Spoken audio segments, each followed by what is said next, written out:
Hi there. I'm Smita Murthy, Managing Partner at Opencliff Partners. We're a product advisory and consulting firm. As a woman who spent over 25 years in tech, product, and leadership in corporate roles, I have crossed paths with inspiring women who walk the talk, have an abundance mindset, and have helped shape my career journey. My hope is through my actions while I was in corporate roles and now in this chapter of my professional life, that I give back and pay it forward. There's plenty of research that shows that women don't have enough women role models to look up to learn from, and to emulate.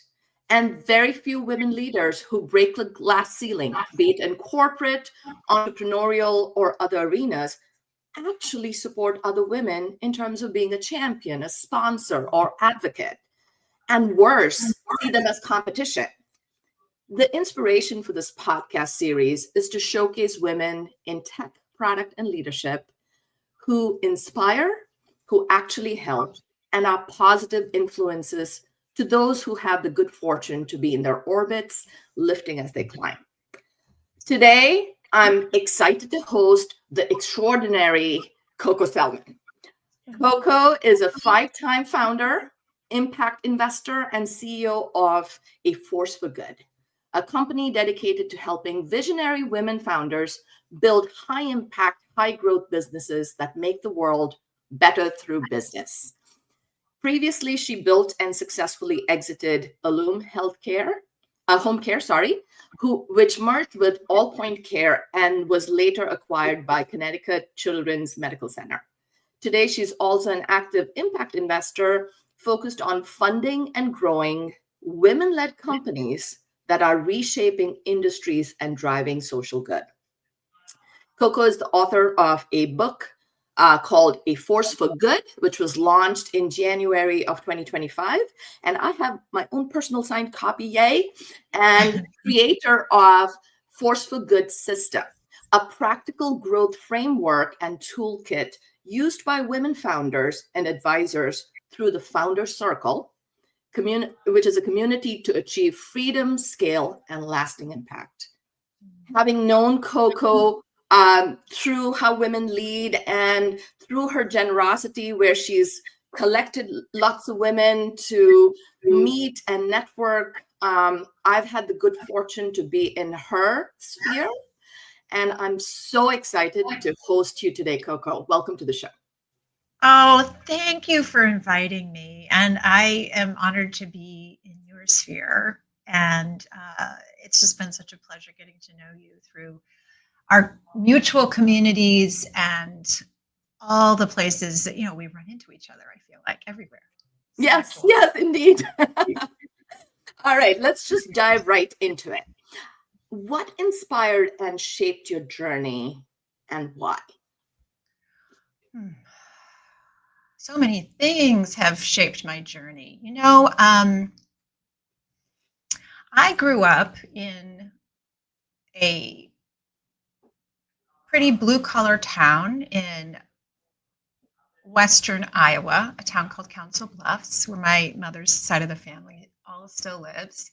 And, I was always a little bit out of the norm there. I was academic. I liked to create and build things. I was super creative, not to say that people there weren't, but I had no interest in sports, and I had a desire to see the world. And I from a very young age was always very aware of how important it is to be a growing, learning person. My mom didn't have much, but she didn't have much at all. She was a single mom, waitress to put food on the table. She put herself through college when I was starting in elementary school. And yet she always made sure I had what I needed for school. And that said a lot to me. And it wasn't just about academic learning, but it was about personal learning. And she always told me to trust my intuition. And I was fascinated by what intuition was. And that has really led me, right? And has guided me through my life to listen within and overcome and try new things if my heart says so. And, um, overcoming adversity, not having the advantages that my daughters have financially anyway, right? And just seeing that I could just keep going if my intuition told me I had a direction to lead, there was hope, there was possibility, well, then I was going to figure it out. And I think that's the mindset that has led me my whole life, truly. I'll tell you one more funny thing. One Yeah. more funny thing.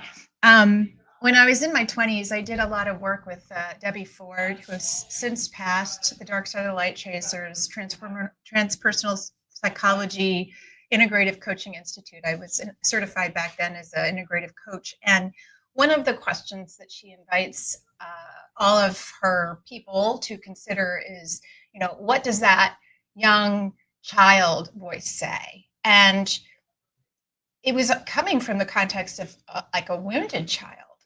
And I went inside and looked in my heart, and what I saw was I was born in Arizona. I grew up in Iowa, and I saw this little girl and I had curly blonde hair, and I was in a diaper and naked. Other than that, and I had a little cactus in my foot, and this was my wounded child, and how she responded was just like, well, I'm just going to pull this cactus out and I'm going to get up and I'm going to keep on going. And I'm going to tame the scorpions and I'm going to play with the rattlesnakes. And that has been my way of looking at who I am. Like, that's who I am. That little girl.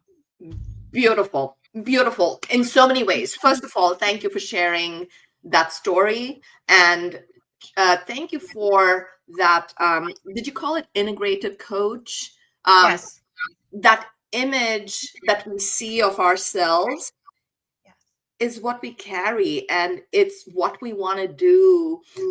It could be inspirational. It could be the wounded child that you want to take away the pain. Yes, heal As her, grow her. And yes. mine was just like, you don't need to heal.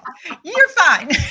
I love which it. isn't true in every context of my life, obviously. But it was really kind of a neat reflection of just like, you're good, girl. Just get up and go. That's right. And I think I've mentioned this in another recording I did in this podcast series, but there was a woman, Aisha Evans, who's now CEO of Zoox, the self-driving car. She was in one of those Anita Borg, like Women in Computing conferences that I attended many moons ago. And she said her approach was a little similar to what you said. She said, women are giving birth to children underneath trees in Africa. You are privileged. So get on with it and do good. Right? And So, we're strong and we're mighty and correct. we're capable. It isn't to say that we don't deserve our moments of mourning and support and love and healing at all. However, it is good for us to remember who we are. Yes, absolutely. And we are in a place of privilege. What we remind our kids, I mean, they have no idea what it's like to not have all the luxuries that they have. But we too are in a place of privilege, and it's our responsibility to give back, which you do so generously. And everyone's honored to be in that space with you. So I think I already know some of these answers, but what are some key leadership lessons you live by?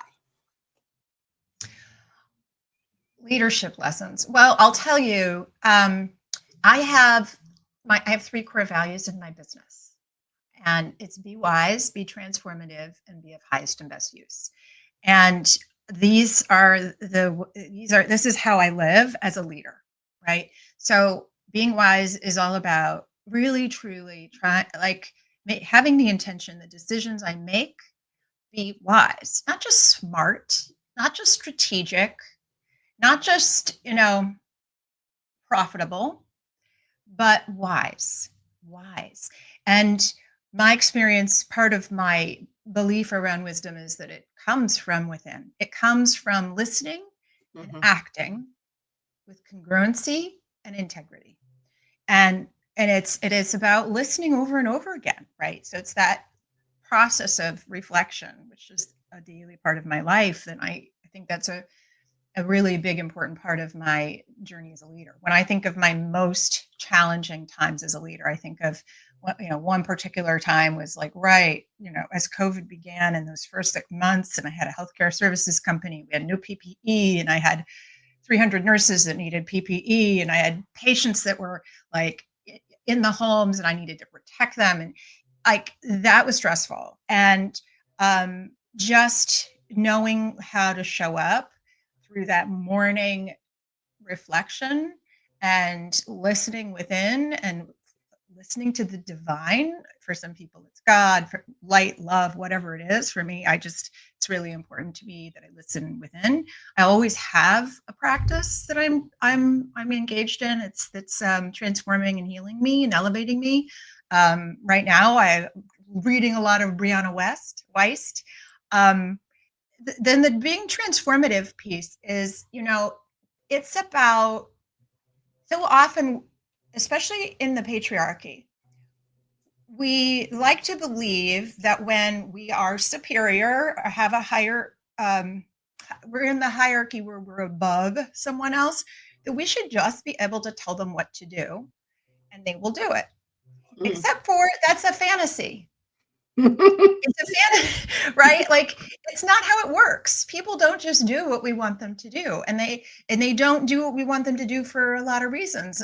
Usually not because they're trying to be insubordinate or difficult, but because human beings have, I mean, there's like, we all know how to exercise and take care of ourselves, but we don't do it for our humanity, for reasons of our humanity. So being transformative is about learning how to understand the state of your organization, your culture, your company, your family, your community, and understanding everybody's complex needs, skills, capabilities, other outside challenges, and what are the structures and frictions and opportunities and feelings that are existing, and then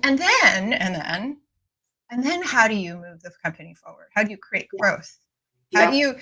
you, spur people who are, in the cases of my healthcare company, how do you get a nurse who's exhausted, who's already worked multiple, shift after shift, to stay for yet another one, Yeah. and do it without burning her out, and without creating resistance, and without, like, how do you, that whole thing is about being transformative Yeah. and understanding what human needs are, and understanding your systems too, right? Like, Absolutely. what will make your systems function better? What would be a frictionless system is about being transformative.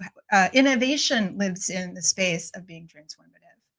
And then being of highest and best use is, it really is, for me, about, like, I believe that the most valuable thing each of us has is our focus. And when we are focused and we take action, we transform our lives in the systems and whatever that are around us. And some actions and some focus create traction, and some focus creates distraction. And Yep. so, like, where can we be of highest and best use? And when we think about just for ourselves, it's one thing, but then when we think of a team, how can we make sure everybody is running and doing what's their highest and best use? And are we as leaders getting in the way of them being able to grow their highest and best use? How do we, whole, as a company grows, create the scaffolding and do all the things, but then at the same time start to step back, right? Start to let others lead, let others make decisions, let others make mistakes. And that's those are the three things I think about the most when it comes to leadership. Be wise, That is, be transformative, and be of highest and best use. love it and love it. And I think for the audience listening to this, if you are a founder trying to create such a transformative business, please, please, please look up A Force for Good. Look up the framework. Coco is amazing. She has different um, offerings she has that you can figure out what suits you best. Be part of a founder circle, and you get to spend a lot of time with her. And so this is fantastic. You know, the last part you mentioned in the 3 point framework, that is huge, because like when I advise companies, I talk about when you talk across your organization, is there a single North Star that everyone's inspired by? That's kind of aligned with what you're talking about, right? Because and many times when I people think, oh yeah, there's a vision for the company. Okay, if there's a single vision that everyone's bought into, they should all be singing from the same hymn book. But when Yes. you hear different people Yes. saying different things, there is no common North Star. And that's your first thing that you need to address, because, like you gave the example of that nurse who had done shift after shift after shift, how do you inspire the nurse to do one more without like falling apart? Right. And that's the way founders can inspire their entire teams and organizations, because that's a higher calling than any one individual can accomplish. So that resonated with me a lot. Everything resonated, but that one especially resonated with me a lot, because I find a lot of the companies that are trying to grow, that needs to be the biggest focus. And in product management, it's very interesting to me. Even very large companies often don't have a single drumbeat. Yes. And Oh, yes. You can always tell the ones that do, though. You really yes, can. People can, you know, you see everybody acting in alignment. And one of the central tools of the Force for Good system is called the 4-page growth plan, and it is a place where you map out your four sort of your strategic plan that is yeah, always living and breathing. And the first piece is, what is your core purpose? And for Illume, it was remarkable care. It was surrounding patients, families, nurses, and the community with remarkable care. And remarkable care was our mantra in every place. And we would talk about it and we would reflect on it, because everybody has their own idea of what that is. So mhm, we would educate on it. And then we said, okay, well, then what does our vision look like? A vision looks like a place where every person in the world with medical fragility has a way to live at home with care and with a funding source. So that's the mhm, vision. And then we had a 10-year goal. And this is part of the 4-page growth plan. You have a 10-year impact goal. And in our case, we wanted to double the number of people receiving care, this kind of hospital at home care in the state of Connecticut. Didn't even mean that we would be providing it, but that mhm. was our goal. And then we had a 12-month goal, right? Okay, now our 12-month goal is to bring home 3 patients who are medically fragile from the hospital every month, and Mm. over and bring home 36 in the coming year. So what you're talking about is exactly, I agree with you, because then everybody knows This is how it. to help with that experience, and they know not just in their minds but in their hearts and in their action. That's correct. And when you have that, it makes decision making so much simpler, because God knows there's like a million shiny new objects you can pursue, right? Yes. And I think Distraction. correct. Distraction. That's right. That's that second one. Like what the focus, you should focus on what serves the purpose versus what distracts you from the purpose. And so anyway, we couldn't be more in alignment on that one. So I love it. All right. So I know I am aware of the many things that you do to help, all the ways in which you leverage your success to help other women in their careers. But why don't you tell our audience what are the different things that you do to help women in their careers, leveraging your success that you've had over your career? Well, I have a couple different areas that I focus on. So, as you mentioned before, I'm on the board of How Women Lead, and I'm an investor of How Women Invest, and I'm on. I in that sphere, I'm involved in other organizations too, like the Whisper Group and the Fourth Effect, and we are all in the same space of helping more and more women find their way to the places of power where decisions, especially where decisions of money, are Yes. being are taking place. Yeah. And so I spend a fair amount of time helping women get on corporate boards, on helping women learn about venture investing, because when we have more women investing in venture, especially women investing in women venture capitalists, we start to see more women founders getting funded. And of course, there's only 2% of all venture funding that goes to Right. women founded only companies. And so that's an area I spend some time. I also my Force for Good platform is designed for. I've designed it so that any women founder from around the world, regardless of what their resources happen to be, can access it and use it. And so every week I offer a monthly or weekly masterclass along with a free tool. And each tool is as part of the Force for Good system and helps you create systems of exponential growth. So my question has been for many years, what would make growth in a company and in a person inevitable? Mm. And so the system is designed so that we focus, don't get distracted, we focus on what will create the growth we wish and the growth that we have mapped, Yeah. and what will help us take the actions individually and collectively, and and sequence our actions so that we do things in the order that will be most resource intelligent, and also bring our teams along emotionally and competence wise with through competency.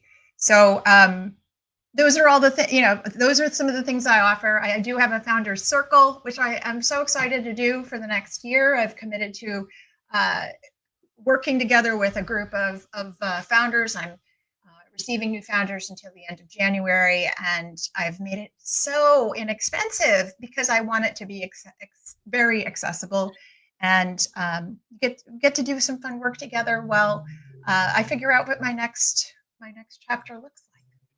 Fantastic. And just for clarity, Founder Circle is open to any founder or female founders. It's open to female founders. Okay. And there are components of it where your team can become involved. Yeah. And obviously anybody can from your team, regardless Yeah. of whatever their gender, Role. their identity Yes. is invited to participate. We are part of why I have the founders circle, just to understand this. As I became more successful as an entrepreneur, I started getting invited to all these communities of founders, successful founders, and I found incredible value in going into these communities, except for that they were all men, and I'd be one of, very 10%, 5% of the room would be women. And I gained so much value, but the community always was not quite right. So my desire is to create community and structure and the same level of quality of experience, but through the wisdom of women. Yes. Yes. Awesome. Okay. So when you have reached out to others to help you in your career, what are Yeah. some of the best ways others have helped you? Well, um, lots of people have helped me in my career. Um, I'm going to share one that you wouldn't expect. So I had a caregiver who was working with my daughter Amelia, who is now 24 and has complex medical needs, and inspired my company Illume. And this was probably 15 years ago. And she was working with Amelia as a caregiver. Okay. And I saw in her that she had more capabilities. And so I invited her to get more involved in our bookkeeping and this and that and paperwork and administration. She started calling Cigna, our health insurance company, for us. And she was finding all these new ways to get us access to this and that. She actually, when I was thinking about what to do next, it was really Christine, who with me was like, let's, you could do this. You could create this business and I will do it with you. Like I will be at your side and I'll grow it with you. And she ended up going and getting her MBA. So sometimes you think of these people that are more experienced than you. Christine she's still, even though we're no longer doing business through Illume, now she's, a chief human officer for another healthcare company. And she got herself an MBA. I mean, she's just extraordinary. But people can come out of the woodwork. The other one I would say that has been super supportive of my whole journey is my husband. I have an incredibly loving, supportive, caring husband. I also have had my communities of other founders have always been really important for my growth. And now I have so many people who inspire me. Julie Castro Abrams has become a dear friend, and we help each other out and give each other support. I get a lot of advice from her. She just feeds me ideas and opportunities. Like, what a great friend, what a great mentor. Right. And I have several people in my life that are that way. And it's a gift of this community that we have. Right. Absolutely. Samantha, it's like, I'm just blown away that I get to be a part of it. Yes, absolutely. And speaking of Julie, yes, her book recommendation, which I'm going to ask you soon, was your book. So so the feeling is mutual, I know, between the two of you. You both inspire each other. So that's fantastic. All right. Can you please share your favorite life lesson quote and how that's been relevant to you in your life? Well, I'll tell you, one of my life lesson quotes that I turn to a lot came from Carolyn Buck-Luce, who's another one who totally has inspired me. And she wrote a book called Epic, the Women's Power Playbook. And check her out. She's a bad donkey, man. And she designed a system called the Decade Game. And I did the Decade Game with her a couple of years ago. And since then, I've just kept in touch with her. But one of the things that she says that just I use in my life all the time is life is either happening for you or to you. And I love that because it's about resilience. It's about seeing everything as a gift, seeing everything as an opportunity, letting yourself, I can't afford self-pity. I can't afford to pretend, which is true, to pretend that I could be a victim, right? Like I am at a stage in my life where I need to be responsible for my thoughts and I need to be responsible for my energy. And when things happen in my life that don't happen the way I want them, which happens every day all the time, I can either be resentful and angry and blaming and or I can say, boy, I'm really grateful for all the goodness I have. And how do I navigate this? And how do I dig into my soul and find my congruency and integrity to deal with this? And that just makes me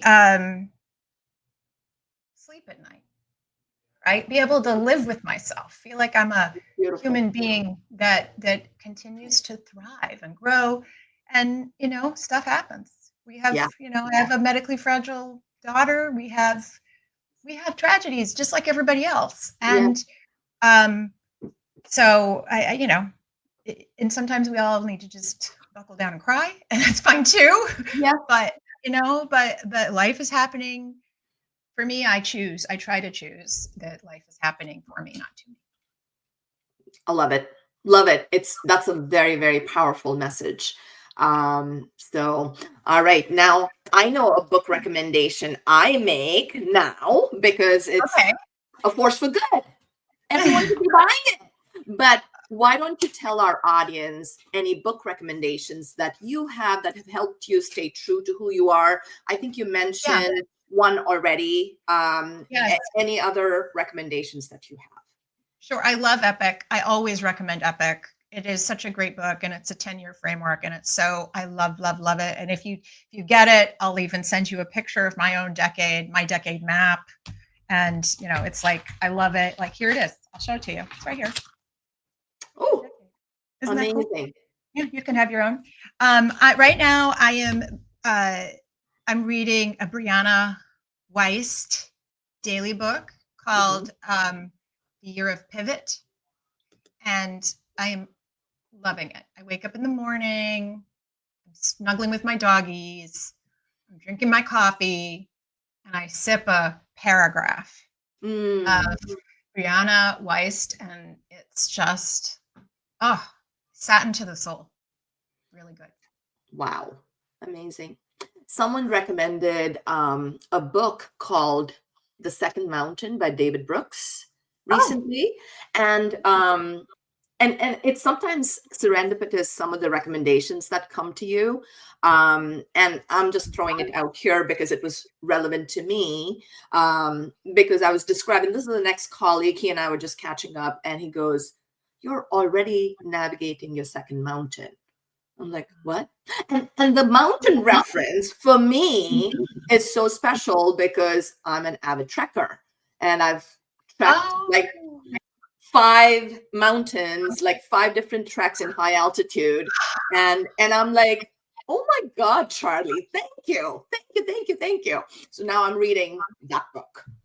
Well, I will check that one out because I'm a walker more than a trekker, Hmm. but like Camino type of thing, I love, love, Yeah. love. And but I'll check it out because I'm sure it's metaphoric, right? It's Yes, not it just is. about It is. yeah. And it was interesting. My son actually gave me a book for my birthday last year, which said Mountains of the Mind. So everyone Oh, obviously gets that I love my mountains. you love your mountains. Well, and to go on the mountain like Frey here, Brianna Weist also has a book called "The Mountain Is You." Ooh, I have to buy this. I have to get this. I'm gonna have like a mountain collection behind me next Yeah. time. Yeah, I like it. I like that. I love that. Could be, even like a cool vision board with mountains or something. Yeah, yeah, absolutely. Oh my God, Coco, this has been fabulous. I know you are fabulous from personal Mhm. experience. And thank you for sharing all those life lessons and inspiration with our audience. I'm sure they'll benefit from listening to this. And to the audience, please, please, please look up A Force for Good, buy the book, sign up for the founder circle, and I'm going to do my part in finding the right people for your founder circle. So thank you, Coco. I appreciate you so much, and thank you for everything that you do. Thank you, Samantha. It's just a pleasure to be here with you and to support your journey and all you're doing. And I look forward to being here in New York City with you and getting to do, oh gosh, so many more fun things, more We have a lot gatherings. more to do. Yes, Thank indeed, you. indeed. Thank you so much, Coco. Thank you.